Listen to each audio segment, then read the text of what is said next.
2 hari perang Iran sama Israel dan Amerika, baru 400 orang aja yang mati dalam 2 hari. Dalam 2 perang hari besar begini baru 400 orang. Tapi dalam demo kemarin 40.000 mati. Ya. Semuanya langsung nembak kepala. Ya. Sini atau jantung, kepala jantung. Orangnya aja pergi rumah sakit, polisi bilang dokter tidak boleh sembuhin. Ngeri. Ada video beberapa hari yang lalu, Hussein Gaza mengucapkan kalimat bela sungkawa terhadap Ali Khamenei. Sedih, muka-muka sedih. Ya Allah. Tapi ya sudahlah, coba kita dengarkan dulu dan nanti kita akan beri fakta. Bagaimana orang Indonesia ini sedih-sedih, nangis-nangis ketika Ali Khamenei mati. Di samping itu, orang Iran sendiri malah mengutuk dan lucu menertawakan orang Indonesia yang over seperti ini. Kita lihat dulu seperti apa video dari Hussein Gaza. Rojon, akhirnya tiba juga berita yang sampai pada kita semua sudah dikonfirmasi dari pihak pemerintah Iran sendiri akan kesyahidan Syekh Sayyid Ali Khamenei. Hah? Syahid?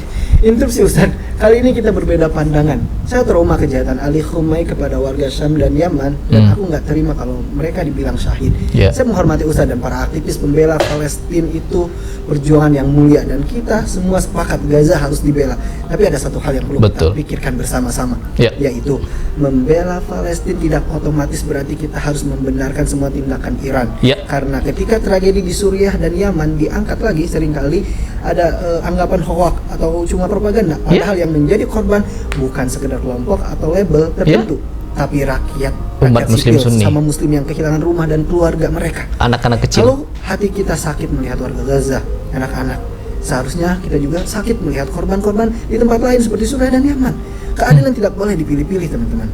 Melawan Amerika atau Israel tidak otomatis menjadikan suatu negara selalu berada di pihak kebenaran. Betul. Saya tetap menghormati guru saya sendiri. Tapi dalam Islam, menghormati bukan berarti berhenti berpikir loyalitas kita bukan pada negara atau tokoh tertentu, tapi kepada kebenaran dan keadilan. Setuju. Karena umat ini tidak butuh fanatisme baru. Umat ini butuh keberanian untuk adil, bahkan ketika kenyataan tidak sesuai dengan narasi yang kita sukai.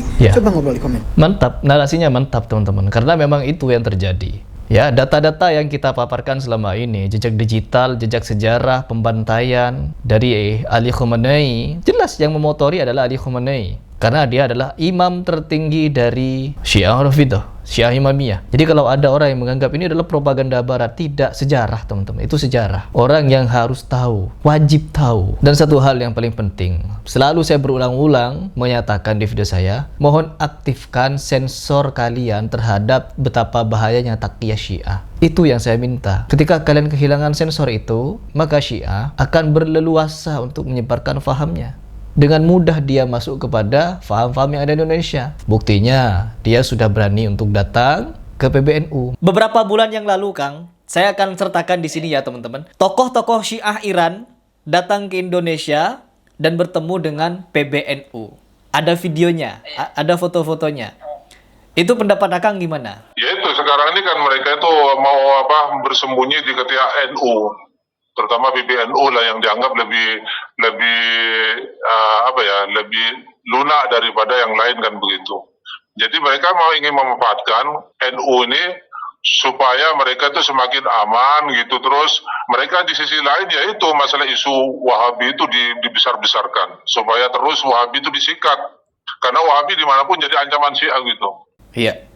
Sepakat saya. Terus dari pengalaman Akang semenjak menjadi Syiah begitu, apa yang paling nancep doktrin yang mereka berikan ke Akang? Ya yang paling itu ya bahwa sahabat itu ya semua itu orang-orang yang murtad gitu. Jadi kecuali ada beberapa orang, 3 orang, 4 orang saja dari sahabat Nabi, lainnya itu sudah murtad dan kafir mereka, dan semua pengikutnya itu sama-sama kafirnya semua. Ngeri. وإلا ما دمت ملتزما أن الإمامة أصل من أصول الدين أو أصل من أصول المذهب أو ضروري من ضروريات الدين أو المذهب فلازمه ما هو لازمه التكفير ما عندك طريق آخر. Kejahatan mereka harus dibongkar teman-teman. Taqiyah mereka harus dibongkar. Di video ini, sekali lagi saya sampaikan, di video ini saya bongkar betapa jelasnya taqiyah dari orang-orang Syiah Rafidah, terkhusus Ali Khamenei dan gerombolannya. Ya, sekarang kita simak seperti apa tanggapan dari orang Iran terhadap orang Indonesia yang berlebihan menanggapi kematian Khomeini sampai nangis-nangis sedih-sedih. Assalamualaikum semua teman-teman aku. Hari ini saya ada beberapa hal saya mau jelaskan. Tadi aku lihat berita orang Indonesia pergi depan kedutaan Iran nangis karena Khomeini mati. Iya. Emang Khomeini leader negara kalian? Khomeini Syiah, kalian Sunni. Itu bedanya. Pertama kamu harus paham itu. Dan kamu tidak pernah rasain apa yang orang Iran di dalam Iran rasakan. Iya, iya. Jadi tolong jangan sosokan. Oke? Tidak usah nangis-nangis. Kamu kalau benar-benar mau misal yang marah sama apa yang terjadi, kamu pergi depan kedutaan negaranya pembuat mati Khamenei, itu udah. Tidak usah pergi depan yang negara itu kedutaan Iran. Oke? Yang kedua, dalam 2 hari perang Iran sama Israel dan Amerika, baru 400 orang aja yang mati dalam 2 hari. Dalam 2 perang hari besar begini baru 400 orang. Tapi dalam demo kemarin 40.000 mati. Ya. Semuanya langsung nembak kepala. Ya. Sini atau jantung, kepala jantung. Orangnya aja pergi rumah sakit. Polisi bilang dokter tidak boleh sembuhin. Tidak boleh dokternya disembuhin, orangnya di demo bawa ke rumah sakit, tidak diizin buat sembuhin. Iya. Yang ini kedua. Yang ketiga, kenapa Khamenei dihabiskan sama Israel? Khamenei habis 45 tahun setiap hari habiskan solat. Mereka bilang negaranya tidak muslim, kita harus habiskan di dunia. Itu bukan yang hanya Israel doang. Negara manapun tidak terima. Tetangga kita bilang, saya mau habiskan kamu. Dia mau bikin nuklir, dia bukti-buktinya mau bikin nuklir untuk habiskan tetangganya. Iya. Ya. Itu yang membuat negara kita hancur. Itu yang buat cara salah pikirnya dia bikin negara kita hancur. Sekarang dia udah mati. Sekarang mereka tidak mampu perang sama US. Udah mulai raket-raket kayak Dubai, kayak Saudi, kayak gini. Emang salah Saudi di mana kalian raket ke negaranya Saudi? Iya. Di bandara, di mall, di hotel. Orang-orang biasa aja yang mati. Ya. Itu yang sifat-sifat rejim yang begini. Kalian lihat pakai mata. Apa yang di berita ini mereka bilang kalian itu bohong, itu disuap sama Iran. Ya. Rejimnya Iran suap mereka buat bohongin kalian. Kamu dari rakyat Iran aja yang tanya berita yang benar. Apa yang kalian di news, di TV lihat itu bohong. Full 100% itu bohong. Jangan percaya sama sekali. Jangan bela-belain Khamenei, tidak perlu demo-demo depan kedutaan nangis-nangis. Emang Khamenei bukan leader kalian, tolonglah faham. Iran aja beberapa jauh dari sini. Kalian aja tidak pernah lihat ketemu Khamenei dari depan. Khamenei aja Muslimnya Syiah, kalian Sunni. Banyakkan orang-orang kayak aku di luar Iran mereka tinggalnya. Kenapa? Karena salah cara bola yang pikiran Khamenei itu salah. Negara hancur. Masa setiap hari habis sholat doa, insya Allah kita habiskan Israel, insya Allah kita habiskan Inggris, kita habiskan yang ini, habiskan Amerika, habiskan. Tidak boleh. Kalau kamu Islam, oke, kamu Islam, lanjutkan Islam aja diri sendiri. Jangan mau habiskan orang yang agama lain. Tidak boleh itu. Habis. Tidak boleh. Mau puasa, mau apa, it's up to you.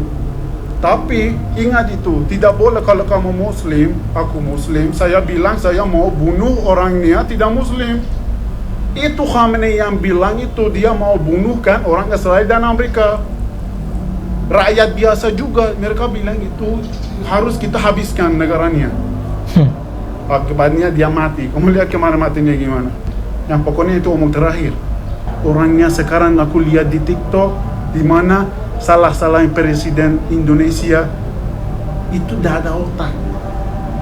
Presiden Indonesia dia lihat Apa yang terjadi sama Iran, apa yang terjadi sama Afghanistan, apa yang terjadi sama Suria, apa yang terjadi sama banyak negara yang bikin challenge, bikin sama Amerika.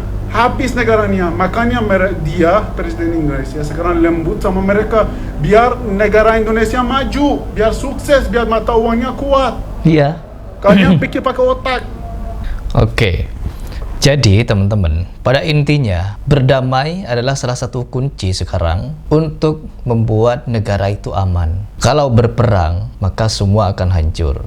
Mau berpangku tangan kepada Rusia ataupun China ataupun kepada Korea Utara, mereka juga kafir. Dan kita ketika melihat seperti ini, kenapa Prabowo kemarin kalau ingin Palestina merdeka, ya kita harus berdamai dengan Israel. Seperti rakyat Indonesia, kenapa kalian berdamai dengan Iran? Ya kan itu pertanyaan kita. Kenapa kalian berdamai dengan Iran, sedangkan Iran punya jejak sejarah membantai jutaan umat muslim Sunni? Kami tidak akan berdamai dengan Israel karena Israel membantai 100.000 kurang lebih warga Gaza dari anak-anak sampai lansia. Iran, Garda Revolusi Iran, Bashar Assad, Hizbus Syaiton, Houthi, dan berbagai macam milisi Syiah lainnya menghantam, membantai, membunuh, menewaskan jutaan umat muslim Sunni di Ardus Syam. Kenapa kalian mau berdamai dengan itu? Dan kalian tidak mau berdamai dengan Israel. Mau berperang, mau perang dunia kalian. Mau habis-habisan. Misal Prabowo, kita harus hantam, hancurkan Israel. Bagaimana nanti kalau Israel dan Amerika juga membombardir Indonesia? Kita di dalam menyebarkan dakwah, jangan pakai perang. Meskipun dalam sejarah Islam dulu sering berperang, ya, sekarang zamannya sudah beda.